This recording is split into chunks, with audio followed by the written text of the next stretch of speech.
cuando yo era niño, a Tolok se le conocía en la provincia como el pueblo de los iluminados, nombre que se ha ido borrando y olvidando a lo largo de mi vida, y ya hasta en nuestro pueblo no queda del suceso más que un ligero recuerdo. De aquel suceso se ocupó la prensa y como el caso llegó hasta la audiencia, la fama del pueblo subió como la espuma y hasta se llegó a publicar un folleto del que no queda ningún ejemplar. ¿Qué pasó con los iluminados? Lo que ocurrió con los iluminados no fue, en resumidas cuentas, más que el engaño de unas cuantas familias alucinadas que en plena sierra, en un rancho de Río Verde, hicieron una hoguera, quemaron sus ropas y de milagro no echaron al fuego a un niño de pecho para que subiese al cielo enseguida mientras ellos danzaban desnudos a su alrededor, esperando el maná que había de venirles a la mañana siguiente.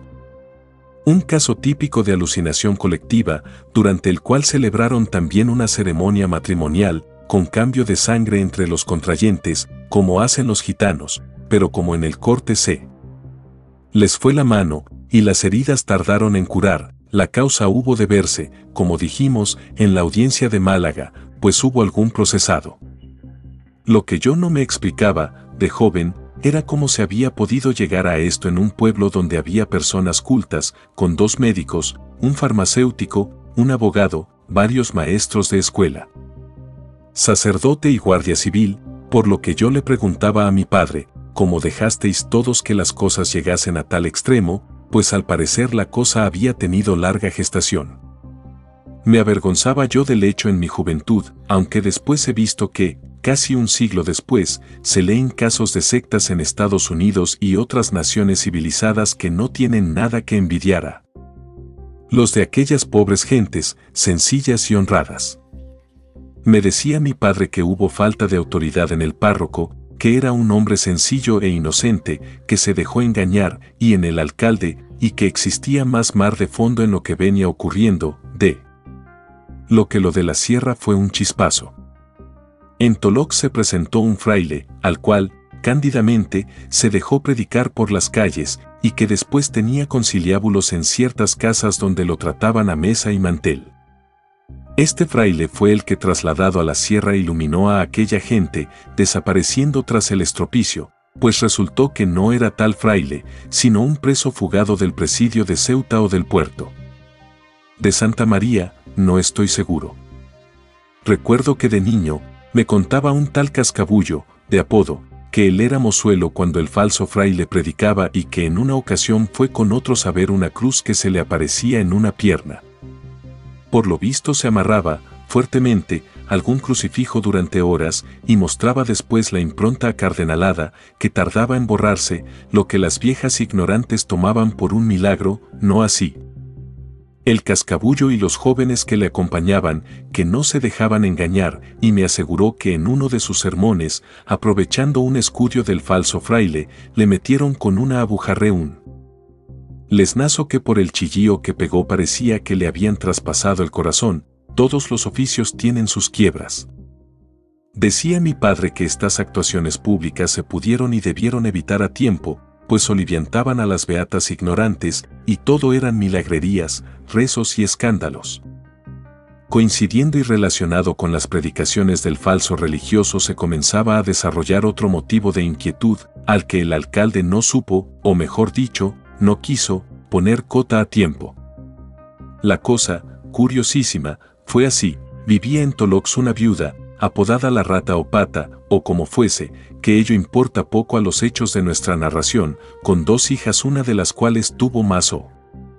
menos que ver con un tío mío, jovenzuelo de 18 años, que seducido por la bella no dejaba de hacerle sustanciosos regalos que sacaba, a escondidas, del comercio de su padre, mi abuelo, según después se supo. Esta tal Rata era una mujer de cuidado, como veremos por lo que sigue. Había en Tolox un mocito campesino, inocentón y buena persona, el cual se enamoró como un tonto de una de las hijas de la Rata. No sé si de la de mi tío o de la otra, y la madre comenzó a aprovecharse del tonto enamorado que hacía ciegamente lo que ella le sugería, tan ciegamente que luego se demostró que era un sujeto sugestionable el cual veía y juraba todo lo que la bruja ponía en su mente. Recuerdo, de niño, haber visto a mi padre dormir fácilmente al individuo aquel, el cual acudía gustoso, esperando la gratificación de los curiosos forasteros visitantes y realizando lo que a petición de ellos le sugería mi padre mentalmente, quedando convencidos de la realidad del hipnotismo, que entonces era menos conocido y más novedad que ahora, muchos no creían en él. Segaramente la rata, de modo inconsciente, sin saber nada de hipnotismo, lo dominaba de tal modo que el pobre no solo la obedecía, sino que le transmitía el pensamiento y le hacía ver y creer todo lo que ella quería. El resultado fue que el individuo comenzó a tener encuentros con la Santa Virgen en Arroyo Santo, relatándolos con tal acento de verdad y con detalles tan concretos y tan distantes de lo que se podía esperar de un hombre ignorante, que llegó a poner en dudas a alguna persona culta, máxime tratándose de un joven serio, sin fama de embustero, y que no ganaba nada con sus afirmaciones, pues a ellas no seguía ninguna petición interesada. La rata andaba también mezclada en los conciliábulos nocturnos del presidiario falso fraile y comenzó a influir, con su ayuda, en un grupo de inocentes beatas a las que hicieron creer en un mandato que la Santa Virgen había hecho al hipnotizado y que consistía en sacar un alma del purgatorio. Y esta alma resultaba ser, qué casualidad, la de mi tío, el estudiante jovenzuelo, amigo de la rata hija, que había fallecido de unas tifoideas un mes antes, dejando a la bruja sin los suculentos regalos que recibía de él en vida, a los que se había acostumbrado, y que trataba de seguir obteniendo de mi abuelo, que no se prestó a ello, por lo que se dispuso a chantajearle como fuese. La Virgen había dicho que se tenía que ir en procesión al Campo Santo, y allí, ante la tumba del difunto rezar durante un cuarto de hora, tiempo que había de marcar un reloj de oro, y como daba también la casualidad que el único que existía de ese valioso metal en el pueblo era el de mi abuelo, se movilizaron muchas docenas de beatas para ir a buscarlo, creyendo todas que mi abuela, extremadamente religiosa, a la que todo el pueblo quería por su bondad, lo daría con gusto para salvar el alma de su hijo. Mi abuelo, cuando la muchedumbre llegó a su puerta a pedir el reloj, la echó con cajas destempladas y avisó a la Guardia Civil que no podía hacer nada mientras no lo ordenase el señor alcalde y este, como nadie estaba haciendo nada malo, dejaba seguir el escándalo, frotándose las manos de gusto puesto que se trataba de su enemigo político. Cosas de los pueblos, ya que fuera de la política se estimaban y eran buenos amigos. Posteriormente, el gobernador amonestó severamente al alcalde por su lenidad y el señor obispo al párroco por su inocencia e imprevisión frente al falso fraile. Me contaba mi abuelo, que había introducido en su casa a un mozo, el Cascabullo, y a 2 o 3 hombres más, en previsión de lo que pudiese pasar al ser negado el reloj. La manifestación dio marcha atrás y se encaminó al cementerio, a la que se adelantaron Cascabullo y otros dispuestos a impedir cualquier profanación, impidiéndoles la entrada a garrotazos, si era preciso. La tapia del antiguo cementerio tenía, al exterior, un par de metros, pero por dentro se elevaba el terreno y únicamente existía 1 metro de altura, cosa que favoreció el éxito de la ocurrencia que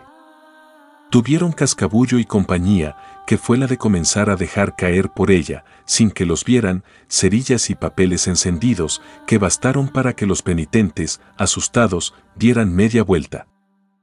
y a paso más que ligero, desaparecieran por la calle de la Encina, no sin que alguna de las que iban a la saga, entre ellas el fraile y la bruja, recibieran algún terronazo en las espaldas, lo que les hizo huir más.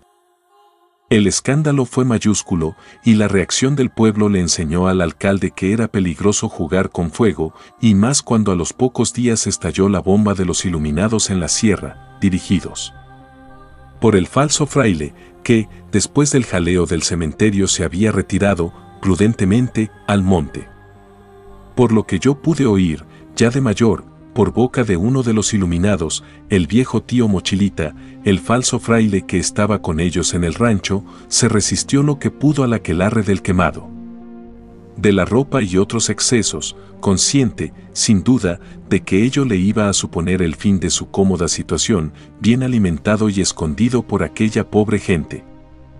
El fraile, es cierto, les había dicho que en estado de inocencia y pureza, Dios alimentaría a sus criaturas, sin que tuviesen que trabajar más enviándoles el maná diario para su sustento. Eso de no trabajar más fue lo que más se nos pegó a las orejas, me decía el viejo.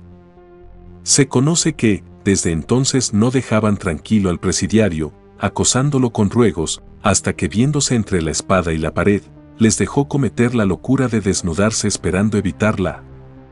quema de ropas.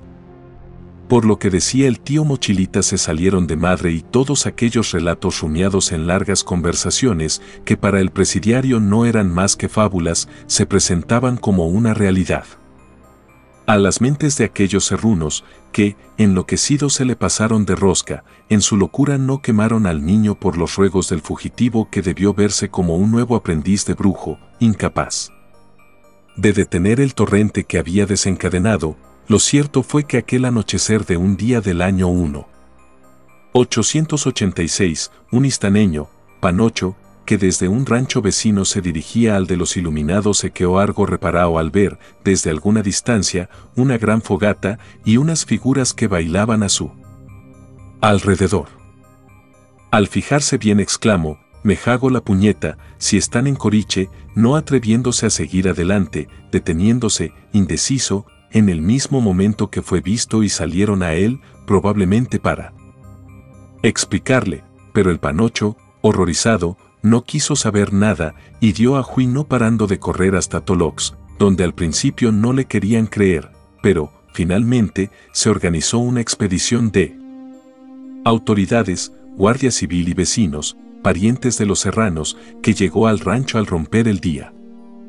Allí no encontraron a nadie, hasta que un guardia descubrió a una mujer, desnuda, encaramada a un pino o algarrobo, fue envuelta en su piadosa capa, y los restantes fueron apareciendo, no lejos del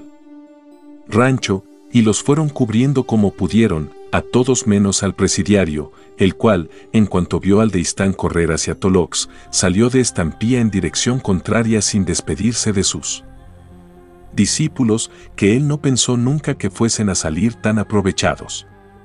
No se le volvió a ver nunca más, aunque se supo que fue detenido y vuelto a encerrar meses después. El epílogo lo puso el tío Mochilita ante la audiencia cuando dijo, entre grandes carcajadas de los asistentes: «Mos habían dicho que al día siguiente vendría hermaná con la comida y lo que asomó fueron los civiles que mos jarrearon pa la cárcel». Este tío Mochilita era un viejo muy gracioso y daba muchos detalles que me ayudaron a comprender cómo pueden originarse estas alucinaciones colectivas. Recuerdo que fuimos con nuestra Frasquita la Pascuala a nuestra viña de Barragán a traernos un canasto de perillos sanjuaneños de 3 perales que entonces había junto a la casa. Hoy son olivos los que allí existen. Frasquita, al regreso, se cayó de la burra en unas asperillas, cerca de los Herretes Jiguerín, con tan mala suerte que la pobre se desolló toda la cara quedando como un ex-homo. Algo después de la caída, junto al camino, pastoreando un par de vacas en un cendajo, se encontraba el viejo iluminado tío Mochilita, el cual al ver a distancia aquella cara tan colorada y maltratada por la desolladura, haciendo la señal de la cruz, interpeló a la herida, sin saber que lo estaba, diciéndole con guasa: «En nombre de Dios te pido que me digas si eres arma de este mundo u del otro». «Digo, habráse visto el burleco», contestó Frasquita indignada, y siguió diciendo agresiva: «Tú sí que eres un arma del demonio, soy iluminao, que eso es lo que eres, un iluminao». El viejo, riendo, siguió con sus bromas, pero al notar de más cerca el estropicio de la cara se disculpó lo mejor que pudo diciendo que de lejos le había parecido que se había pintado la cara, y con esto se calmaron los ánimos. Y hasta aquí lo que yo sé de un suceso que aireó mucho el nombre de Tolox, al que, como dije, se conoció muchos años como el pueblo de los iluminados. Hoy pocos lo recuerdan. Hubo unas ligeras condenas en la audiencia por lo de las heridas y los protagonistas siguieron viviendo honradamente en el pueblo, donde fueron muriendo. Que Dios los haya iluminado, de verdad, con su luz eterna.